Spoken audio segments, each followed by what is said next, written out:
Je vous assure, il n'y a aucun Congolais qui n'entrera au ciel. Ah bon? Et pourquoi?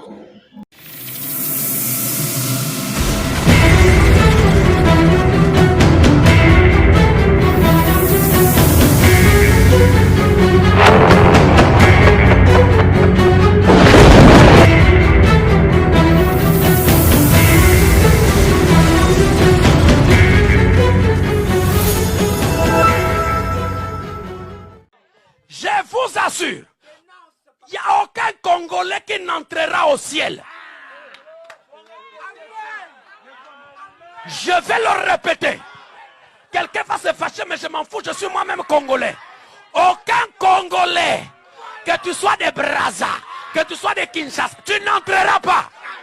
Parce qu'avec notre comportement, si on va au ciel, on va même litiger Michael, on va faire la guerre à Gabriel. Selon le livre de Jean 3, verset 16, la Bible dit « Quiconque croit en Jésus aura la vie éternelle ». Quand tu dis quelqu'un ne va pas au ciel, c'est comme si tu dis le Christ ne sera pas sacrifié. Quel est l'évangile qui dit que c'est à cause du comportement de quelqu'un qu'on ne va pas au ciel? Si c'est par un comportement qu'on ne va pas au ciel, la Bible dit selon Romains 3, 4, la Bible selon Romains 3, 4, tout homme est pécheur. Tout homme est pécheur. Tout homme qui est quitté de femme est pécheur. Donc si on ne va pas au ciel parce qu'on a péché, parce qu'on a un comportement mauvais, ça contredit le sacrifice de Jésus-Christ. Jésus-Christ dit, quiconque croit en lui aura la vie éternelle. Quel soit ton acte que tu as posé, quel soit ce que tu es.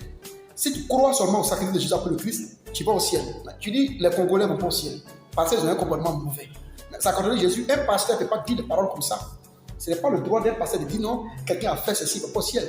Dans 1 Corinthiens chapitre 5, 1 à 5 1 Corinthiens chapitre 5, 1 à 5 il est dit, il y avait un enfant qui avait un comportement mauvais. Il a couché même à la femme de son papa.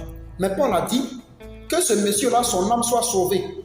Il dit, il a déjà jugé, mais ce monsieur, que son âme soit sauvé, que son corps soit livré à Satan. Ça veut dire que dans ton comportement, tu peux mourir ici par cause de ton comportement. Tu peux mourir ici à cause de ta manière de vivre. Mais ça ne veut pas dire que tu vas en enfer. C'est un faux évangile.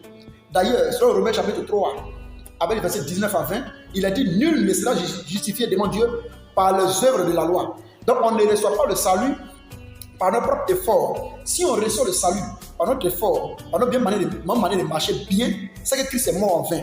Je ne suis pas en train de dire que quand tu es chrétien, il faut faire forcément le mal. Il faut rester dans le mal. Ce n'est pas ce que je dis. Je dis, pour aller au salut, pour que tu puisses être sauvé, ça ne dépend pas de tes bienfaits. Romains chapitre 9, à partir du verset 11 jusqu'au verset 9 à 11, il est dit, des enfants qui étaient dans le ventre de Rebecca n'avaient pas encore fait le bien et le mal, et Dieu a déjà jugé. Dieu a déjà dit, lui là, il se va au ciel, l'autre là va en enfer. Ils n'ont rien fait de mal, de bon et de mal. Ce qui veut dire que ce n'est pas sur le comportement de quelqu'un. Donc, tous ceux qui pensent que si on t'a dit après, que le menteur va en enfer, si tu voles, tu vas en enfer, si tu insultes, tu vas en enfer, en réalité c'est faux. Quand il s'agit du comportement, Dieu ne peut pas te justifier avec le comportement parce qu'aucun n'est juste. Paul l'a dit. Il est venu maintenant pour justifier. Quand tu crois au message que tu es baptisé maintenant, on te demande maintenant d'accomplir les œuvres de la foi. Il faut maintenant ajouter à ta foi. Et pour avoir la foi, il faut écouter la parole de Christ. D'où la doctrine des apôtres et des prophètes. Quand tu écoutes ça maintenant, il faut maintenant ajouter à ta foi les bonnes œuvres pour qu'on puisse démontrer à ton Dieu qu'il t'a aimé. Et marcher maintenant dans la sainteté. Marcher dans la sainteté. Si tu as un comportement mauvais qui dit tombe, la Bible dit il peut te relever. Mais on ne peut pas dire à quelqu'un ton comportement là-bas t'envoie en enfer. Non et non. C'est quelqu'un qui a fumé, un fumeur par exemple, quelqu'un qui boit, qui est sous là. Tu as dit non, qu'il boit, il fume, c'est qu'il va en enfer. C'est que tu ne l'as pas appelé.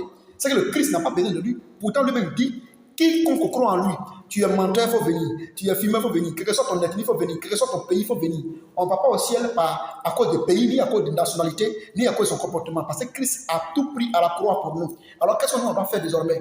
Que si on accepte la vie qu'il nous a donnée,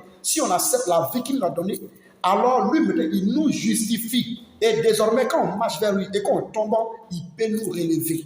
Voilà. C'est un chrétien, quelqu'un qui est chrétien maintenant, qui accepte le christianisme après son baptême, qui marche maintenant dans la sanctification. Mais tu peux pas dire à quelqu'un, S'il ment, il va en enfer. C'est ce que Jésus a dit aux pharisiens. Il dit, vous lavez à l'extérieur de la coupe et vous laissez l'intérieur. On nettoie d'abord l'intérieur. Quelqu'un qui a un mauvais comportement, il faut planter la parole dans son cœur d'abord. Il n'a qu'à croire en Jésus d'abord. Et après son comportement, on s'en occupe après. Vous voyez? Et le message du salut là, est bavardé. Et c'est comme ça, la fois, puis le message du Christ, ça n'est pas bien vu dehors. Hein. Non, tu fais ça, tu vas en enfer. Mais tu cherches à sauver quelqu'un et puis tu portes un jugement. C'est celui qu'on doit sauver. C'est quelqu'un qui est dans la maison normalement, qui dit qu'il est chrétien, qui a un comportement mauvais, qu'on doit commencer à blâmer pour nous. Ce que tu fais là n'est pas écrit. Il faut, à cause de toi là, on parle mal de notre Dieu. C'est là que tu dois dénoncer ses mauvais actes. Mais ça n'est pas dit non qu'il va le condamner, qu'il va en enfer. C'est quand quelqu'un vient dans l'évangile et qui vient une doctrine que la Bible ne dit pas, que la Bible appelle ce monsieur faux ouvrier. Qui quelqu'un vient avec la doctrine qui va contre le christianisme véritable, on dit que c'est un faux prophète. Lui aussi, on le dénonce. Mais quelqu'un, un homme lambda, qui doit croire en Jésus, mais qui est menteur, qui est voleur, on lui dit de venir au Christ, il va te sauver. Même quand il est sauvé, quand il a un comportement mauvais, on revient pour lui demander de marcher dans la sainteté. On le rappelle de marcher dans la sainteté et on les ôte. Voilà. Voilà l'évangile de Jésus-Christ. On va s'arrêter là pour aujourd'hui encore. Bonne journée.